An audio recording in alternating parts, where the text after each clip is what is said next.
അപ്പം നമ്മൾ മലയാളികൾ പോലും മലയാളം മറക്കുന്ന ഈ കാലഘട്ടത്തിൽ ആസാമിൽ നിന്നും തൻ്റെ കുടുംബത്തോടൊപ്പം വന്ന് കോട്ടയം ജില്ലയിൽ 8 വർഷമായിട്ട് താമസിക്കുന്ന ഒരു കൊച്ചുമിടുക്കിയുണ്ട്. അപ്പോൾ ആ കൊച്ചുമിടുക്കിക്ക് ഇന്ന് ഒരുപാട് കാര്യങ്ങൾ അഭിമാനിക്കാം. കാരണം 10ാം ക്ലാസ്സിൽ ഫുൾ A+ നേടി. അതായത് വെറുതെ അല്ല, കഷ്ടപ്പെട്ട് മലയാളം പഠിച്ച് ഫുൾ A+ നേടിയിരിക്കുകയാണ് ആ മിടുക്കി. അപ്പം നമുക്ക് നമ്മളോടൊപ്പം ആ മിടുക്കിയുണ്ട്. അപ്പം നമുക്ക് കൂടുതൽ കാര്യങ്ങൾ ചോദിച്ചറിയാം.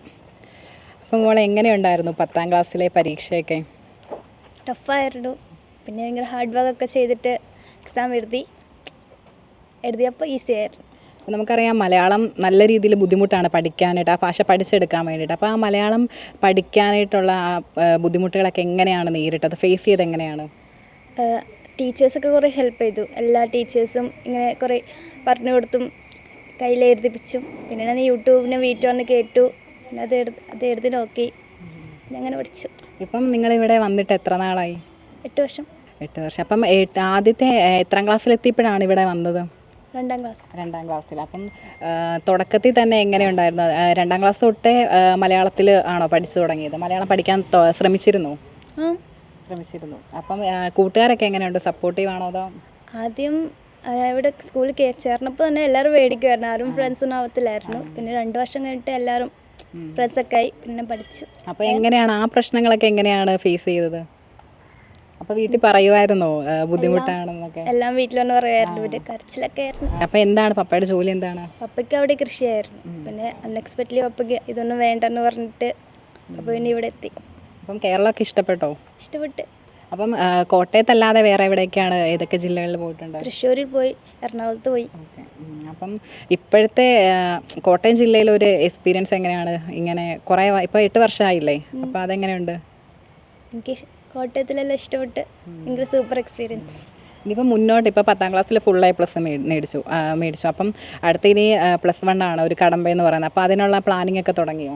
അതെ, +1 ഏത് സ്കൂളിൽ ചേർന്നൊക്കെ എല്ലാം പ്ലാനിങ് ആയി. അപ്പോൾ ഏത് സബ്ജക്റ്റ് ആയിരിക്കും എടുക്കുക? സയൻസിലെ ബയോമാക്സ്.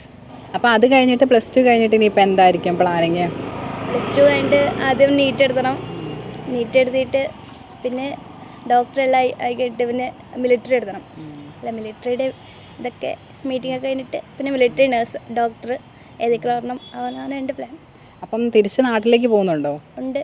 ജോബെല്ലാം കഴിഞ്ഞിട്ട് എല്ലാം സെറ്റായി, ജോലിയൊക്കെ കിട്ടിയിട്ടേ ഉള്ളൂ നാട്ടിലേക്ക് പോകുന്നുള്ളൂ. അപ്പം ഇപ്പം നമുക്കറിയാം 8 വർഷമായെന്ന് പറഞ്ഞു. അപ്പം ഇവിടെ കേരളത്തിൽ ഏതെങ്കിലും, കോട്ടയം ജില്ലയിൽ ഏതെങ്കിലും കൂട്ടുകാരൊക്കെ ഉണ്ടോ സ്ഥിരമായിട്ടുള്ള? സ്ഥിരമായിട്ട് ആരുമില്ല. ഇല്ല.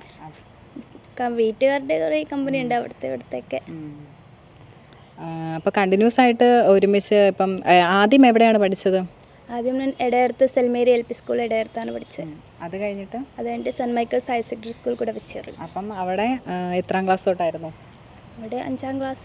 5ാം ക്ലാസ് തൊട്ട്. അപ്പോൾ അവിടെ ഇനി +2 തന്നെയുണ്ട്. അപ്പോൾ ഇപ്പോൾ പഠിച്ച 10ാം ക്ലാസ്സിലെ സ്കൂളിൽ തന്നെയാണ് ഇനിയും കണ്ടിന്യൂസ് ആയിട്ട് പഠിക്കുന്നത്? അതെ. അപ്പം വീട്ടിൽ ആരൊക്കെയാണുള്ളത്? ഉമ്മയുണ്ട്, പപ്പയുണ്ട്, പിന്നെ എൻ്റെ അനിയനുണ്ട്. അനിയൻ എന്താ ചെയ്യുന്നത്? അനിയൻ 9ാം ക്ലാസ്സിൽ പഠിക്കും. അപ്പോൾ വീട്ടുകാരൊക്കെ എങ്ങനെയുണ്ടായിരുന്നു റെസ്പോണ്ട്? അതായത് ഇത്രയും ഫുൾ A+ മേടിച്ചു. അപ്പം ഉമ്മയുടെ പപ്പയുടെ സന്തോഷത്തിൻ്റെ കണ്ണീരൊക്കെ. ഒത്തിരി സന്തോഷമായി. ഇപ്പം നമുക്കറിയാം, ഇപ്പം ഫുൾ A+ മേടിക്കണമെന്നുണ്ടെങ്കിൽ അതുപോലെ ഹാർഡ് വർക്ക് ചെയ്തിട്ടാണല്ലോ. അപ്പം അതിപ്പോൾ പഠിക്കാനായിട്ട് എന്തെങ്കിലും ടൂൾസോ കാര്യങ്ങളോ അല്ലെങ്കിൽ ടൈം ടേബിൾ അങ്ങനെ എന്തെങ്കിലും ഫോളോ ചെയ്തിട്ടുണ്ടായിരുന്നോ? ടൈം ടേബിൾ ഫോളോ ചെയ്തിട്ടുണ്ടായിരുന്നു. എൻ്റെ ഇഷ്ടത്തിൽ തന്നെ ഞാൻ ഒരു ടൈം ടേബിൾ സെറ്റാക്കി. പിന്നെ ഗോളൊക്കെ വെച്ചായിരുന്നു. പിന്നെ മനസ്സിലാക്കാത്ത ടോപ്പിക്കൊക്കെ ഞാൻ ചാനലിൽ നോക്കി. പിന്നെ കുറേ പേരുടെ ഹെൽപ്പൊക്കെ ചോദിച്ചു. അങ്ങനെ. അപ്പം അതെങ്ങനെയായിരുന്നു? അതായത് ഇപ്പോൾ യൂട്യൂബ് ഉണ്ട്, പിന്നെ ജെമിനി, അങ്ങനത്തെ കുറേ ആപ്പും കാര്യങ്ങളൊക്കെ ഉണ്ടല്ലോ ഇപ്പം പഠിക്കാനായിട്ട് എളുപ്പത്തിന്. അപ്പോൾ അതൊക്കെ ഉപയോഗിച്ചിരുന്നോ? യൂട്യൂബിൽ തന്നെ പല സൈലം, എക്സാമിനർ അങ്ങനത്തെ കുറേ ചാനൽ, പിന്നെ ജെമിനായി മനസ്സിലാകാത്ത ടോപ്പിക്കിൻ്റെ ഫോട്ടോ എടുത്തിട്ട് അതിൻ്റെ കുറേ എക്സാമ്പിൾ ഉൾപ്പെടെ പറഞ്ഞു തരുമായിരുന്നു. അപ്പം അതൊക്കെ ഒത്തിരി ഹെൽപ്പ് ചെയ്തിട്ടുണ്ട് ഈ പഠിക്കാൻ വേണ്ടിയിട്ട്. അതെ. ഇപ്പം നമുക്കറിയാം, ഇപ്പം ടൈം ടേബിൾ സെറ്റാക്കുവാണ്, അത് കറക്റ്റായിട്ട് ഫോളോ ചെയ്യുമായിരുന്നു? അതായത് ഡെയിലി ഇത്ര പഠിക്കണം അങ്ങനെ എന്തെങ്കിലും ഇതൊക്കെ ഉണ്ടായിരുന്നോ?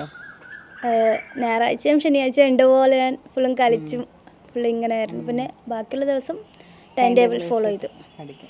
അപ്പം നമുക്കറിയാം, ഇപ്പം മലയാളികൾ പോലും മലയാളം മറക്കുന്ന ഒരു കാലഘട്ടമാണ്. അപ്പം ആസാമിൽ നിന്ന് വന്ന് കഷ്ടപ്പെട്ട് മലയാളം പഠിച്ചപ്പോൾ ഫുൾ A+ മോൾ നേടിയിരിക്കുകയാണ്. അപ്പോൾ എന്താണ് ഈ സന്ദർഭത്തിൽ ഒരു അയൽക്കാരി എന്ന നിലയിൽ തോന്നുന്നത്? വളരെയധികം സന്തോഷമുണ്ട്. കാരണം ഞാൻ 2 വർഷമായിട്ട് ഹഫീസയ്ക്ക് ട്യൂഷൻ എടുത്തതും കൂടെയാണ്.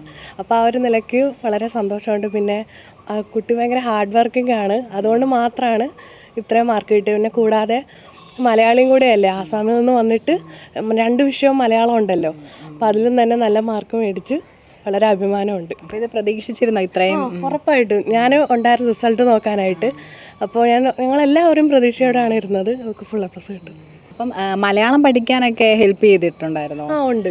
അപ്പോൾ എങ്ങനെയുണ്ടായിരുന്നു? ഇപ്പം നമുക്കറിയാം മലയാളം ഭാഷ എന്ന് പറഞ്ഞാൽ നമ്മൾ മലയാളികളായതുകൊണ്ട് കുഴപ്പമില്ല, പക്ഷേ ഇപ്പോൾ ആസാമിൽ നിന്നൊക്കെ വന്ന് നമുക്കറിയാം നല്ല രീതിയിൽ പാടാണ് മലയാള ഭാഷ പഠിച്ചെടുക്കാൻ വേണ്ടി. അപ്പോൾ എങ്ങനെയുണ്ടായിരുന്നു ആ ഒരു റെസ്പോണ്ടും കാര്യങ്ങളൊക്കെ? നേരത്തെ തന്നെ കുട്ടിക്ക് മലയാളം അറിയായിരുന്നു, പിന്നെ കൂടാതെ തന്നെ എഴുതാനും വായിക്കാനും ഒക്കെ സഹായിച്ചിട്ടുണ്ട്. അപ്പം എല്ലാ കാര്യങ്ങളും നല്ല എല്ലാ വിഷയങ്ങളും അതുപോലെ തന്നെയായിരുന്നു, ബാക്കി സബ്ജക്റ്റും എല്ലാം നല്ല രീതിയിൽ അറിയാവുന്ന കുട്ടിയാണ്. പിന്നെ കൂടാതെ തന്നെ ഹാർഡ് വർക്കിംഗ് ആണ് ഇവിടം വരെ എത്താൻ സാധിച്ചത്.